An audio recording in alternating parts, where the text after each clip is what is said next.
प्रतिवर्षाप्रमाणे याही वर्षी नवरात्र महोत्सव मोठ्या प्रमाणामध्ये श्री जगदंबा बोधन देवालयाच्या वतीनं या ठिकाणी सुरुवात आहे।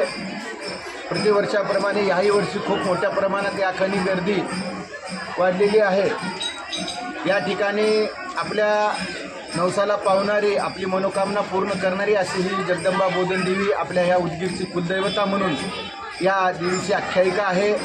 प्रतिवर्षाप्रमाणे दरवर्षी या ठिकाणी दिवसेंदिवस भक्तांची संख्या आपल्या या बोधन देवीला वाढत आहे। 9 दिवस सतत या ठिकाणी आपल्या बोधन देवीच्या सर्व ट्रस्टच्या वतीने या ठिकाणी विविध कार्यक्रम चालतात। त्याचबरोबर या ठिकाणी आता गेल्या 2 ते 3 वर्षापासून आपल्या या बोधन देवीचा उत्कर्ष जीर्णोद्धार या ठिकाणी सर्व भक्तांच्या सहकार्याने या मंदिराचं गाभाऱ्याचं काम पण या ठिकाणी चालू आहे। माननीय संजयजी बनसोडे साहेब माजी मंत्री यांच्या वतीनं या ठिकाणी 1,15,00,000 रुपयाचा असा खूप मोठा चांगला निधी या ठिकाणी उपलब्ध करून दिल्याबद्दल एक चांगले सभागृह या ठिकाणी आपल्या या बोधन देवीला लाभलेला आहे। जेणेकरून पावसा पाण्यामध्ये आता या आपल्या बोधन देवीच्या भक्तांना या ठिकाणी सोय झालेली आहे।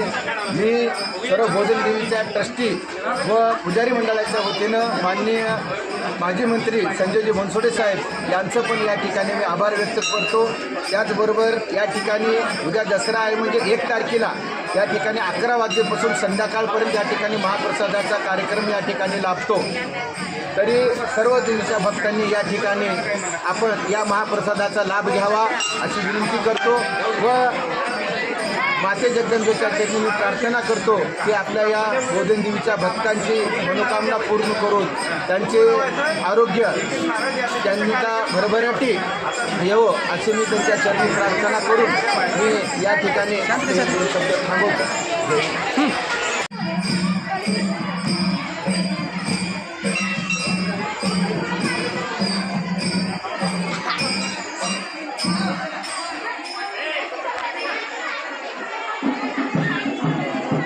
साहेब, इथं तुम्ही मंदिरामध्ये आलो, तुम्हाला आता कसं वाटतंय? हे बघा, गेली 20-25 वर्षापासून आम्ही इथे दर्शनाला येतोय।